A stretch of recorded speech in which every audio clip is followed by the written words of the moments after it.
नमस्कार, मैं हूं आप सभी के साथ साक्षी और आपका स्वागत है अखंड चक्र न्यूज चैनल में। हम दिखाएंगे आपको सच्चाई के साथ, आप बने रहें हमारे साथ। चलिए देखते हैं आज की ताजा खबरें।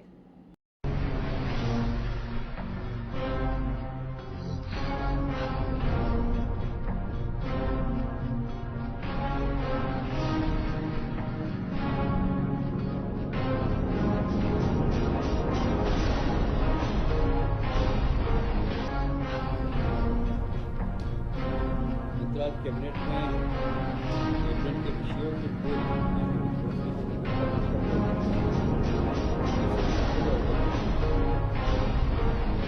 आप सभी जानते हैं कि हमारे प्रधानमंत्री जी का और मुख्यमंत्री जी का सपना है कि किसानों की आय डबल हो। इस दिशा में केंद्र सरकार भी प्रयास कर रही है, प्रदेश सरकार भी प्रयास कर रही है। उसी तारतम्य में कृषि उद्योग समागम हमारा पहला सितंबर में हुआ, दूसरा कृषि उद्योग समागम नरसिंहपुर में हुआ, जिसमें हमारे उपराष्ट्रपति आए थे 26 मई को। इस किसान सम्मेलन में 500 से अधिक उद्योग जगत के लोगों ने भाग लिया इसमें, और कृषि आधारित उद्योग कैसे लग सके इस बारे में न सिर्फ विचार किया है।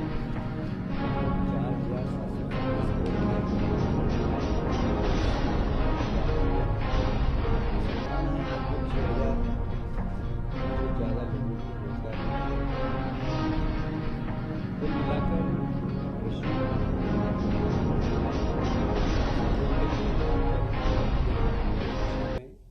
हमारी सरकार भी प्रयासरत है, माननीय प्रधानमंत्री जी का भी सहयोग हमें है। वैसे ही माननीय मुख्यमंत्री जी ने नीति आयोग की बैठक में हिस्सा लिया 24 मई को। नीति आयोग में माननीय प्रधानमंत्री जी ने प्रत्येक राज्य से अपेक्षा की कि हर राज्य अपना विकसित भारत 2047 का विजन डॉक्यूमेंट बनाए। हमने तैयार कर लिया अपना, हम उस पर मंथन भी कर रहे हैं और उस दिशा में काम भी कर रहे हैं, ताकि सभी राज्यों से उन्होंने अपेक्षा की है कि 2047 का विजन डॉक्यूमेंट बनाना चाहिए। और एक अपेक्षा है कि 2047 में भारत ताकतवर देश बने विश्व का, हर राज्य किस प्रकार से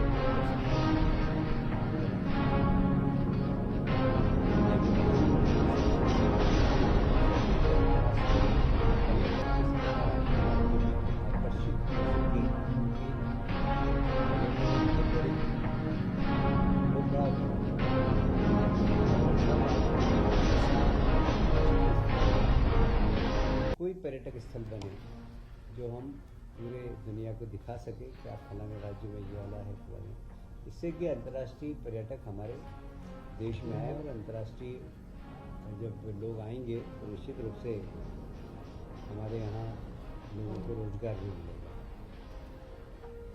वैसे ही आज के समय में निवेश आकर्षित करने के लिए हमारी सरकार बड़ी प्रयास कर ही रही है।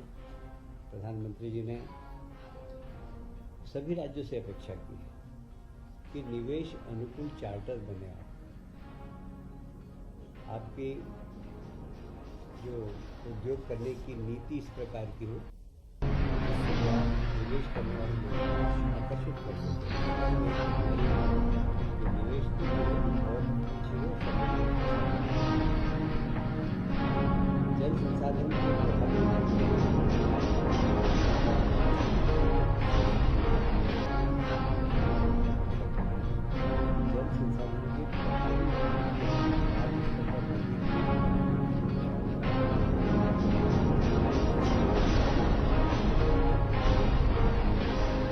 बहुत सारी नदियों को जोड़ा है, और मालवा रीजन में जितनी भी हमारी गंगा बेसिन की नदियाँ हैं उन सबको हमने भी जोड़ने का काम किया ही है। वैसे ही 2 टियर और 3 टियर शहर है, उसकी चिंता अभी से करें आप।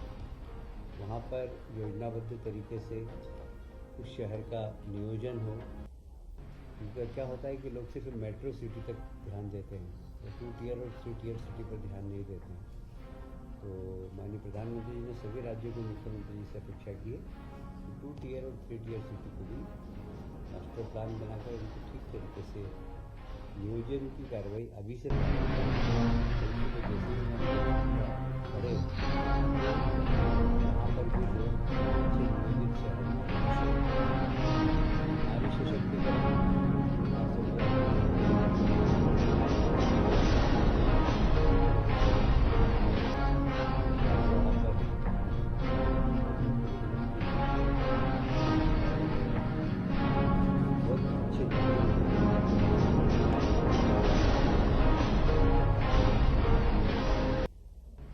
प्रधानमंत्री जी ने अपेक्षा की कि सभी राज्य नारी सशक्तिकरण की दिशा में कार्य करें। 3 जून को मंत्रिमंडल की बैठक है पचमढ़ी में। राजा भगवत सिंह जी जो कि पूरे नर्मदा रीजन के शिवाजी माने जाते थे, वो गुरिल्ला युद्ध के माध्यम से ब्रिटिशों को उन्होंने बहुत परेशान किया। उनकी छोटी सी टोली ब्रिटिशों के पे हमला करके वापस भाग कर आ जाती थी। पचमढ़ी के जागीरदार के बेटे थे और इन्होंने स्वतंत्रता संग्राम सेनानी भी हैं। इन्होंने बहुत ज़बरदस्त नाक में बंद क्योंकि जंगल के रास्ते ये दोनों तरफ से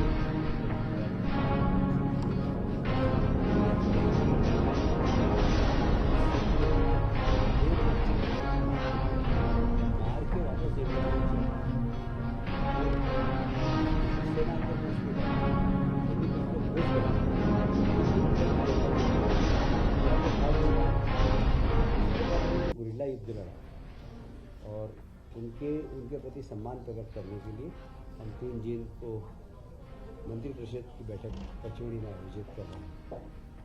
महिला सशक्तिकरण की दिशा में जैसे अभी मैंने बताया आपको कि हमारी राजबाड़े पर बैठक आयोजित हुई थी इंदौर के अहिल्या माता की 300 जयंती के अवसर पर, वैसे ही अभी 27 मई को संपूर्ण मध्य प्रदेश में और निजी महाविद्यालयों में भी सभी शासकीय महाविद्यालय, सभी निजी विद्यालय में देवी अहिल्याबाई जीवन और दर्शन विषय पर चित्रकला निबंध प्रतियोगिता निर्देश दिया। 22 मई को जिला बैतूल में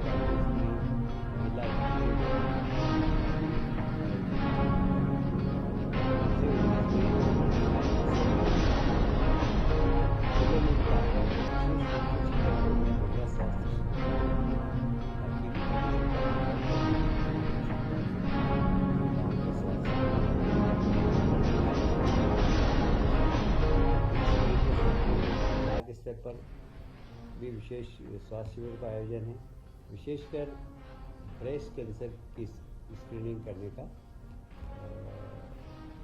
कुछ मशीनें हैं, उनके माध्यम से महिलाओं का ब्रेस्ट कैंसर की भी हम लोग जांच कर रहे हैं, क्योंकि महिलाएं संकोच करती हैं ब्रेस्ट कैंसर की जांच कराना।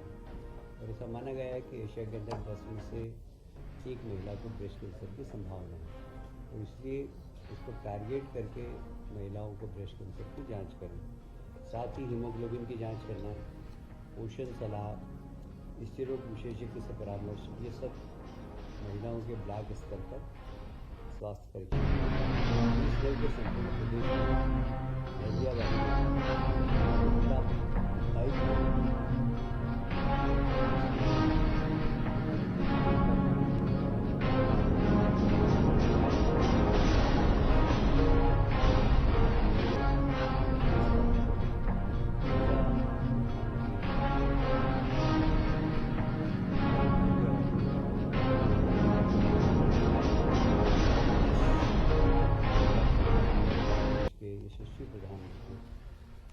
नरेंद्र मोदी जी आ रहे हैं और महिला सशक्तिकरण का महासम्मेलन करने वाले हैं, तो उसकी भी हम लोग तैयारी जोर शोर से कर रहे हैं।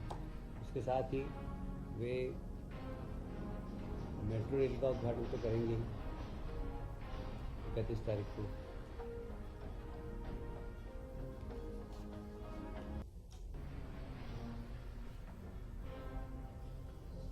इकतीस मई को जम्बूरी मैदान में माननीय प्रधानमंत्री जी का महिला सशक्तिकरण महासम्मेलन का कार्यक्रम है। इसमें लगभग 2 लाख हमारी महिला उद्यमी, महिला कामगार, महिला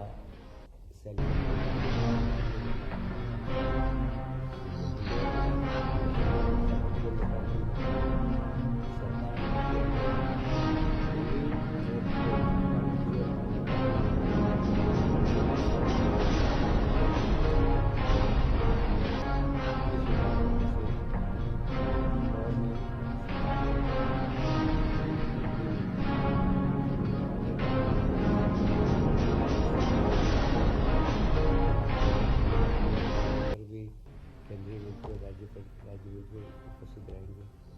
उज्जैन में शिप्रा नदी का घाट का वर्चुअल भूमि पूजन होगा।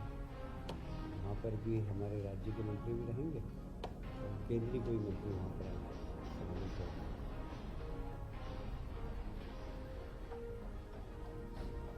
सभी जहाँ जहाँ कार्यक्रम होने वाले हैं, प्रभारी मंत्रियों को निर्देश दिए गए हैं कि वो कार्यक्रम की एक बार समीक्षा करें।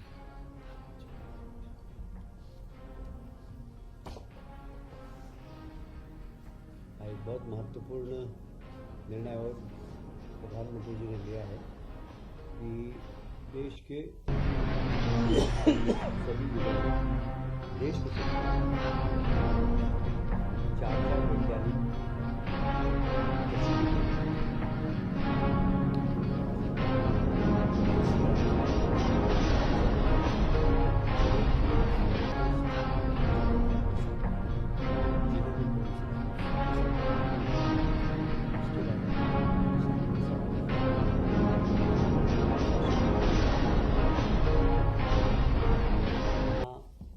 उपलब्धता, पानी की क्वालिटी, मिट्टी की क्वालिटी और इस सब का परीक्षण करके एग्रो क्लाइमेटिक जोन के अनुसार उन्नत कृषि की सलाह दे रही है।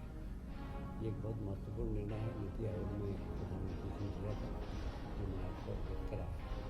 आज उसी प्रकार एक और काफ़ी महत्वपूर्ण निर्णय हुआ है वित्तीय अधिकारों का प्रत्यायोजन।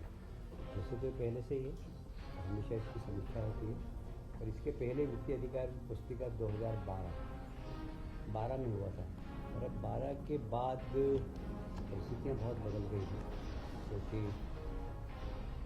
टेक्नोलॉजी परिवर्तन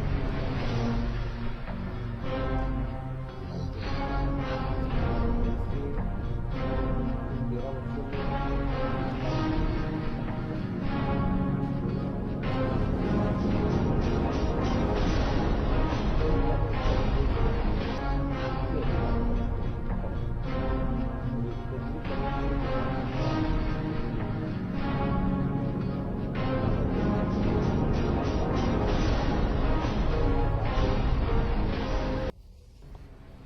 जो अप्रासंगिक विषय हैं, जैसे मैंने बताया वो टाइप राइटर, अब आजकल टाइप राइटर में उपयोग नहीं करता, तो टाइप राइटर ऐसी सब चीज़ों को इसमें से हटाया गया है। और ऐसे कुछ नवीन पद जो पहले नहीं, कंप्यूटर ऑपरेटर हो गया, सॉफ्टवेयर इंजीनियर, ऐसे सब नवीन पद भी सृजन करने के अधिकार दिए गए हैं। और कुल मिलाकर बजट का समय सीमा में उपयोग है। कई बार फाइलें इतनी लंबी लंबी चलती है, जिसमें एक उदाहरण बता रहा हूँ कि आप किसी विभाग में अगर किसी कर्मचारी के बीमार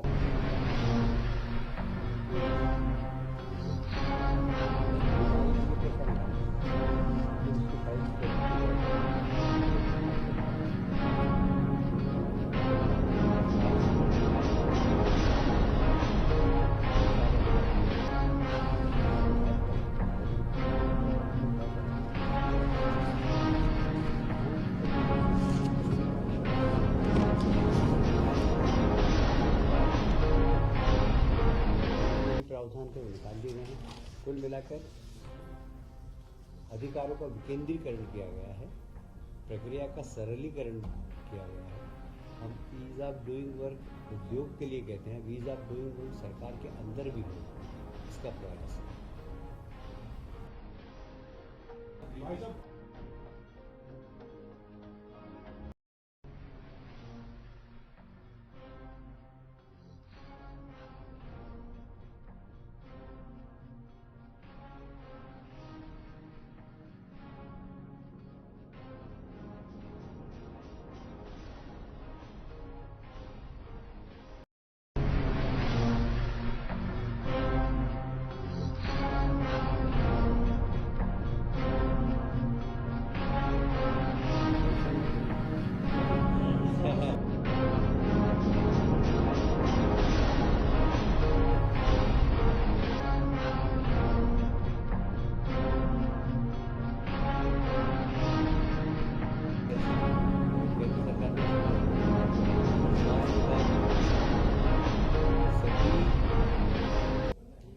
जिलों के अंदर जो तैयारी करना चाहिए कोविड की, क्योंकि कोविड अब एकदम कोविड के अब हम सब लोग आदी हो गए मतलब, इसलिए जो तैयारी करना चाहिए सबको तैयारी करने के निर्देश दे दिए।